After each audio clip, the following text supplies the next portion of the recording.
Assalamualaikum warahmatullahi wabarakatuh. Selamat pagi. Perkenalkan, saya Rinaldiana dengan NIM E1121251035 kelas A.A. Jadi ini adalah tugas akhir semester mata kuliah studi literatur dengan dosen pengampu Ibu Dwi Surti Junida, Esos MSI. Pada kesempatan ini, saya akan menyampaikan jawaban atas 5 soal analisis yang telah diberikan oleh dosen pengampu. Soal yang pertama yaitu, saat ini banyak mahasiswa telah memilih mencari informasi cepat melalui media sosial atau AI dibandingkan membaca jurnal, buku, atau sumber akademik secara mendalam. Menurut Anda, bagaimana kondisi tersebut mempengaruhi kualitas berpikir kritis dan kemampuan akademik seseorang menggunakan analisis perspektif literasi akademik?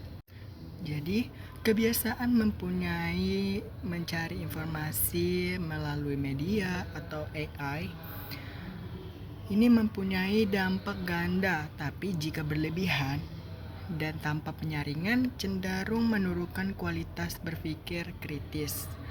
Analisis berdasarkan konsep mengacu pada literasi akademik, yang artinya bukan cuma bisa membaca, tapi harus bisa paham analisis, evaluasi, dan mengolah informasi. Kalau cuma mengambil jawaban instan, kita melewatkan proses memahami teori, konteks, dan pemahaman mendalam. Akibatnya tidak paham dasar pemikiran, hanya tahu permukaannya saja. Contoh nyatanya itu saya ambil salah satu, yaitu banyak mahasiswa yang mengerjakan makalah melalui dari medsos atau AI. Tapi saat ditanya isi teori atau latar belakangnya, tidak bisa menjelaskan. Makalah terlihat lengkap tapi isinya dangkal. Jadi kemudahan akses itu bagus, tapi literasi akademik menuntut kita jadi pengolah informasi, bukan sekedar penyalin informasi. Kalau tidak dibenahi, kita jadi terbiasa berpikir dangkal. Soal yang kedua, yaitu dalam beberapa penelitian ditemukan bahwa banyak penulis hanya mengutip teori tanpa benar-benar memahami konteks teori tersebut dalam penelitian. Menurut Anda, mengapa pemahaman literatur sangat penting dalam sebuah penelitian ilmiah? Analisis menggunakan contoh kasus penelitian. Jadi, pemahaman literatur itu fondasi utama dalam penelitian. Mengutip teori tanpa paham artinya sama saja pakai alat tapi tidak tahu cara kerjanya. Jadi, itu beresiko salah paham dan salah simpulan. Mengacu pada integritas ilmiah, peneliti wajib bertanggung jawab atas ketepatan penggunaan teori atau konsep. Teori itu dibangun di konteks tertentu, tidak bisa dipakai sembarangan asal cocok judulnya. Nah, jadi untuk contoh nyatanya yaitu ada penelitian tentang perilaku konsumen di pasar tradisional. Tapi mengutip teori perilaku konsumen digital, padahal teori itu dibuat untuk konteks belanja online, bukan pasar fisik. Akibatnya analisis jadi salah sasaran dan tidak relevan. Jadi, membaca literatur bukan cuma syarat jumlah referensi, tapi proses berdialog dengan peneliti terlebih dahulu. Tanpa pemahaman mendalam, penelitian jadi lemah dan bisa menyebarkan pemahaman yang keliru. Soal yang ketiga, saat ini akses jurnal dan informasi ilmiah semakin mudah diperoleh melalui internet. Namun di sisi lain, banyak informasi yang tidak valid juga tersebar luas. Menurut Anda, bagaimana cara membedakan sumber akademik yang kredibel dengan sumber yang tidak dapat dipertanggungjawabkan menggunakan konsep validitas sumber?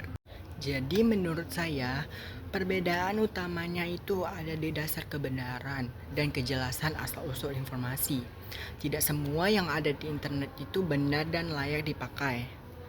Berdasarkan analisis, mengacu pada validitas sumber, kredibel. Ada penulisan yang jelas, ahli di bidangnya, diterbitkan lewat lembaga yang terpercaya, ada daftar pustaka, lewat peninjauan sejawat atau peer review. Kalau yang tidak kredibel, itu biasanya penulis itu anonim, tidak ada rujukan, isinya opini saja, datanya tidak jelas asalnya. Nah, jadi contoh nyatanya itu yang saya ambil itu membandingkan artikel di jurnal Sinta atau Scopus, artikel blog, media sosial, jurnal misalnya. Sajikan data hasil penelitian bertahun-tahun teruji kebenarannya. Kalau media sosial, sering ambil potongan data cuman biar judul menarik, maknanya bisa berubah atau disalahartikan. Jadi, kemampuan memilih sumber adalah keterampilan dasar akademik. Informasi gampang didapat belum tentu benar. Pakai sumber tidak valid. Bangun penelitian di atas tanah lunak. Soal nomor 4, dalam penelitian sosial sering ditemukan penelitiannya yang topiknya hampir sama dengan penelitian sebelumnya. Menurut Anda, bagaimana cara seorang peneliti menemukan kebaruan atau novelty dalam penelitian melalui studi literatur menggunakan analisis research gap? Jadi, topik yang mirip itu tidak berarti tidak ada kebaruan. Kebaruan itu ditemukan lewat ketelitian baca literatur, bukan cari topik yang belum pernah disentuh sama sekali. Mengacu pada research gap, kita harus lihat dulu apa yang sudah diteliti, apa hasilnya, dan apa yang belum dibahas atau kurang lengkap. Di situ letak peluang barunya. Itu kebaruan bisa berupa sudut pandang baru, lokasi berbeda, objek beda, metodenya baru, atau penerapan teori di konteks sosial yang berbeda. Contoh nyata yang saya ambil itu yaitu banyak penelitian dengan berjudul pengaruh medsos terhadap prestasi belajar. Biasanya bahas dampak negatif. Nah, kebaruan baru, pemanfaatan medsos sebagai sarana belajar mandiri atau teliti, khususnya mahasiswa jurusan seni yang jarang diteliti. Jadi, studi literatur itu adalah kunci kebaruan. Kalau malas membaca, merasa topik habis, kalau teliti, selalu ada celah untuk dikembangkan. Ini yang bikin penelitian kita ini mempunyai nilai tambah ilmu. Soal nomor 5. Kehadiran AI saat ini membantu banyak orang dalam mencari referensi, membuat ringkasan hingga menyusun tulisan akademik. Menurut Anda, apakah penggunaan AI dalam akademik lebih banyak membantu proses belajar atau justru membuat kemampuan berpikir kita menjadi kritis atau menurun? Menganalisis menggunakan perspektif etika akademik. AI itu adalah alat bantu yang hebat di era zaman sekarang, tentu, tapi bisa merusak kalau disalahgunakan di setiap para pengguna. Jadi masalah utamanya itu ada di cara pemakaiannya, bukan di teknologinya. Mengacu pada etika akademik, nilai utama akademik adalah orisinalitas, kejujuran, dan pemikiran sendiri. AI ini kalau bisa membantu kita dalam hal kalau pakai untuk cari referensi, merangkum teks, kerangka tulisan, lalu kita membaca, cek, dan perbaiki sendiri. Kalau AI ini menurunkannya, yaitu kalau biarkan AI tulis semuanya, analisis semuanya, dan kita tidak paham isinya, otak jadi tidak dilatih berpikir. Nah, jadi saya ambil contoh nyatanya itu mahasiswa makalahnya rapi hasil AI. Tapi saat diminta dijelaskan isi tulisan di depan dosen, tidak paham arti kemampuan. Artinya, kemampuan berpikir tidak berkembang, cuma pakai alat saja, tidak memakai otak. Jadi, AI itu tidak boleh jadi pengganti akal budi.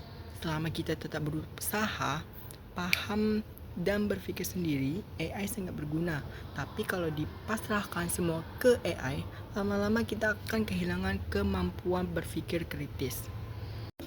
Baiklah, demikian jawaban dan analisis saya untuk soal-soal ujian akhir semester mata kuliah studi literatur. Semoga penjelasan ini dapat dimengerti dan menjadi bahan pertimbangan Bapak atau Ibu dosen. Terima kasih banyak atas perhatiannya. Wassalamualaikum warahmatullahi wabarakatuh.